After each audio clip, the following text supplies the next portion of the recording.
Greetings, ladies and gentlemen. We are in chapter 7, as you can see, called Confidence Intervals and Sample Size. And this is recording number 1. And if I may be more precise, this is recording number 1 of the introduction. Now, the introduction for this particular chapter is going to be a little more detailed. I have found teaching this class that this is a chapter that people have a real hard time with. So I want to give you the overview first. I think it's worth spending some time just explaining or discussing what's the big picture here before we get into the actual details. So please bear with me on this. I believe that this is the best approach. All right, so this is the introduction. Here's the outline. Okay, and as you can see, we're going to be talking about confidence intervals in a variety of contexts. Okay, so we got confidence intervals for the mean, confidence intervals for the mean. So what's the difference? Well, if you know sigma, you're in section 7.1. If you don't know sigma, you are in section 2. We also are going to talk about confidence intervals for proportions and confidence intervals for standard deviations. So what the heck is a confidence interval? Let me do my best to put it in very simple language here. As you know, I like to really take apart the language, take apart the sentences. So, confidence interval. I hope you all know what an interval is, right? If I said the interval between 1 and 2, I'm talking about all of the numbers on the number line between 1 and 2. Now, by saying that, I'm not as clear as I could be, because you don't know, do I mean to include 1 and do I mean to include 2? So can you see that there's a little bit of ambiguity there? So when I say the interval between 1 and 2, what I really should say is, I should say either the closed interval between 1 and 2, so that would mean include 1 and include 2, or I should say the open interval between 1 and 2, or I should be more precise and say, well, what I'm really talking about the interval 1 to 2, including 1, but not including 2. Do you see where I'm going with this? It's one of those situations where you have to be very, very precise what you mean when you talk about an interval. But an interval is just a segment of the real number line. Okay, confidence interval. I'm sorry, let's not go to confidence yet. Let's talk about the mean. Okay, so an interval for the mean. What we're saying there is, I want to estimate what the mean is for a population. I want to estimate it. It has to be for a population, because if it were the mean of a sample, there's really no need to estimate it, right? I mean, if I have a sample, I can just do the calculation. So let's use our favorite example, at least my favorite example. I'm talking about the population of Riverside Community College District students. There's probably 60,000, okay? Thousands and thousands and thousands in the population. It's too hard to measure everybody. So what I do is I take a sample. If I take a sample, it's more tractable. It's more, I can do what I need to do on it. So I take the sample, like let's say 100 students, and I can calculate the mean. I'm not estimating the mean. I'm actually calculating the mean, right? I can calculate the standard deviation. I can calculate the median. I can calculate the mode. I can calculate all these wild and crazy measures that we've talked about, because I only have 100 data points. Easy peasy, right? However, if I want the same information, if I want to know what's the mean of the population, well, now I have to do an estimate of the population mean. I can't calculate the population mean because it's too hard. There's just too many. Now, somebody might say, well, you really could do it for the population of the Riverside Community College District. There's only 60,000. What the heck? You could do it. And you're right, but I'm just trying to make a point here. Many, many times in real life, you cannot really calculate things about the population. Current events, an example of current events, what's the how many people have tested, how many people are positive for the COVID virus? Nobody knows. Nobody knows because we have not tested everybody. What we can do is we can test a sample, and then we can draw an inference from the sample, and we can make an inference and make statements about the population. Okay, so that's an example of where we really do need to understand how sampling works.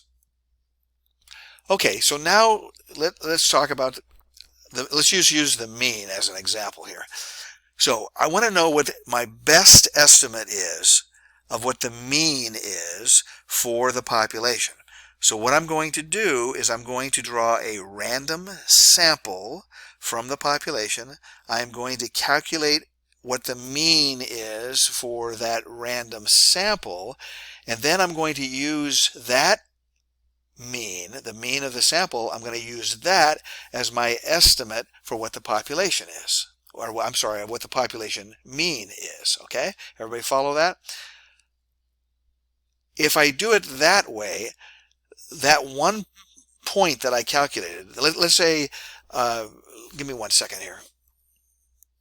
All right, let's just consider, again, the Riverside Community College District is the population, and I'm going to take a sample. Let's suppose I was interested in the random variable of pulse rate. Okay, for young folks, pulse rate might be, lower than older folks, but I'm going to totally make this up. Let's suppose that was what you're interested in, is the pulse rate. So I take 100 students randomly selected from the Riverside Community College District population, and I calculate, I do the measurement. There's only 100 of them, so I can calculate what the actual X bar is, what the mean is, okay? And let's suppose it's 70. Well, here's the thing, is that if I choose a different group of 100, maybe the mean would be 71.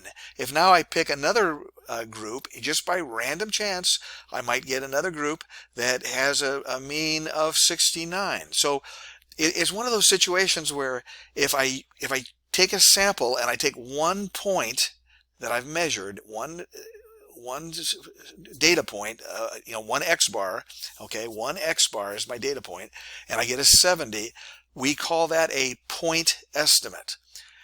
Well, sometimes that's okay, but oftentimes it's not okay. Oftentimes, for whatever reason, we don't want a point estimate. We want an interval estimate. An interval estimate is different from a point estimate. Again, the point estimate is I take 100 people, I get an X bar, and I say, okay, I know what my X bar is. This is not an estimate. This is a calculation. The X bar for those 100 people is 70 degrees. I'm going to use that 70 degrees, that data point, and here data point means the X bar. So that X bar that I calculated of 70 beats per minute, a pulse rate of 70 beats, I'm going to use that as my point estimate for the entire Riverside Community College District as a whole. Okay, so I say my estimated mu for the population for the pulse rate is 70. And sometimes that's okay. Sometimes that's all you need, and that satisfies whatever requirements you have. Other times, however, you don't want a point estimate, you want an interval estimate. So an example of an interval estimate would be to say, well, I believe that the pulse rate for the entire population is 70 beats per minute plus or minus 5 beats. So what I'm saying is that the pulse rate is somewhere between 65 and 75. It's somewhere in that interval. Well, that makes sense, right? I mean, haven't you heard that before, where people will say, hey, it's 70 plus or minus 5, or they'll say, the average age of campus or college students is 26 plus or minus 3 years. Well, that's what they're talking about. They're talking about a confidence interval, or an interval estimate of the mean. Okay, so what I've discussed so far is a point estimate and an interval estimate. What does the word confidence add to this discussion. The word confidence tells me how certain am I that the true mean, the true mu, that's the mean of the population. How confident am I that the true mu is somewhere inside of that interval? Now that's almost sounds like black magic, doesn't it? How could I possibly know that? I've stressed so many times that we really don't know these things. We're just making our best guess. Well, you'll see as we go along why we say this. What I want you to understand right now is that when we use the word confidence, what we're saying is, hey, I'm pretty darn confident, or maybe I'm not so confident. So what I will say is, I'll use this kind of language. I will say the mean pulse rate for the population of Riverside Community College District students is 70 beats per minute, plus or minus 5 beats per minute, and I am 95% confident of that estimate. So that's the language that you will hear.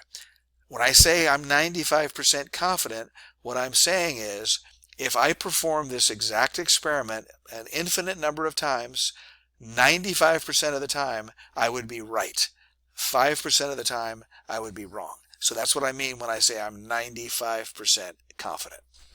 Okay, so I've tried to be as clear as I can with respect to this first one here. That's the mean. Obviously, we have other ones as well. We'll see that here in a little bit. But that's the basic idea. A confidence interval is an interval that is estimating some parameter that you're looking at, mean, or here it is for proportions, here it is for variances and standard deviations. So you are estimating some parameter, and you are telling me how confident you are that that estimate is good. And it will always be expressed in terms of, I'm 95% confident, I'm 90% confident, I'm 99% confident, whatever it happens to be. Okay? All right, so that's the end of the introduction. I hope that was helpful. And let me just add one more comment.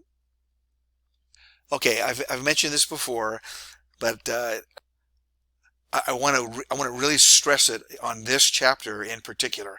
This chapter, based on my experience, is a very difficult chapter. There's some formulas in here that just look horrible, okay? And the concepts are a little bit hard to get a hold of.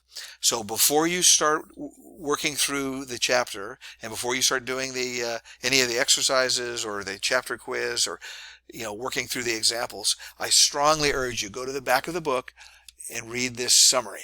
Okay, now I don't want to read it to you. I need you to learn how to do this yourself. But if you read this summary, it'll give you the overview. Now, do it the way I do it, though. I mean, read the summary carefully. Make sure you understand every single word. And if you don't understand the word, look in the index for that word or Google it. And make sure you understand what the various words mean, okay? And he's talking here about the same thing I just talked about, is about you're making these estimates. There's two kinds of estimates, the point estimates and the interval. Point estimate is a specific value. So hopefully now maybe it'll make more sense to you after I've explained it. All right? Okay, and here he's talking about how confident are you? Okay, so read this first and then jump right into the, I'm going to let you guys read this first, and then we're going to get right into section 7-1. So this is the end of this recording.